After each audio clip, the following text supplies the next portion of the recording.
Gold hub తాకట్టులో ఉన్న బంగారాన్ని విడిపించి కొనబడును. అదే రోజు ఆన్లైన్ ధరకు కొని డబ్బులు ఇవ్వబడును. హలో చెప్పు. నువ్వు మాట్లాడుతూ ఇలా పెట్టేస్తే ఫస్ట్ ప్లేస్ లో ఫోన్ చేయకు. నువ్వే చేసావు మరి చేయకంటే.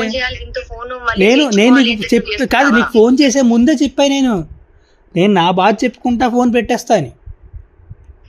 ఎందుకంటే నా బాధ ఎవరికి చెప్పుకోలేను కదా, నాకు ఎవడో లేడు నీ వల్ల, నీ పుణ్యం అని చెప్పి. నేను ఎవరిదే ఫ్రెండ్ అంటే ఫస్ట్ ఆడికి ఫోన్ చేసి నీ ఫ్రెండ్స్ అప్పుడు మాడాను నేను. వద్దురా ఇవన్నీ వద్దు. ఇప్పుడు కూర్చొని నాకు కదా ఏ రోజు లేదు కదా, ఇప్పుడు కూడా లేదు కదా. వదిలి మరి నా బతుకునివ్వచ్చు కదా. నిన్ను ఎక్కడ ఇప్పుడు కూడా లేదు కదా, మరి నేను ఎక్కడ ప్రాబ్లం చేశాను నీకు? నేను నా దగ్గర ముంబై వెళ్తున్నాను అంటే నేను వద్దన్నాను. వద్దు అని నా ఆపేసి నేను చెప్తా, నేను నీకు చెప్తా. నేను మాట్లాడుతున్నప్పుడు 1 minute ఆగి వింటే చెప్పు.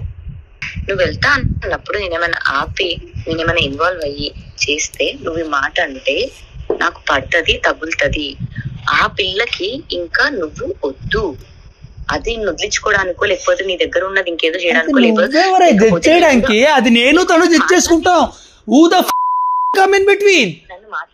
నన్ను మాట్లాడి ఆల్రెడీ నీ గురించి చెప్పాల్సిందంతా చెప్పేసింది, అర్థమైందా? ఓకే, ఆ తర్వాత కూడా నువ్వెవరు జడ్జ్ చేయడానికి అంటున్నా కాదు. మరిద్దరికి సంబంధం లేదు అన్నప్పుడు నా జీవితం తెచ్చడానికి నువ్వెవరు?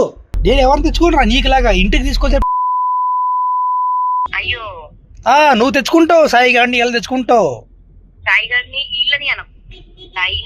ఆడొక్కడే అది నేను ఒప్పుకుంటా.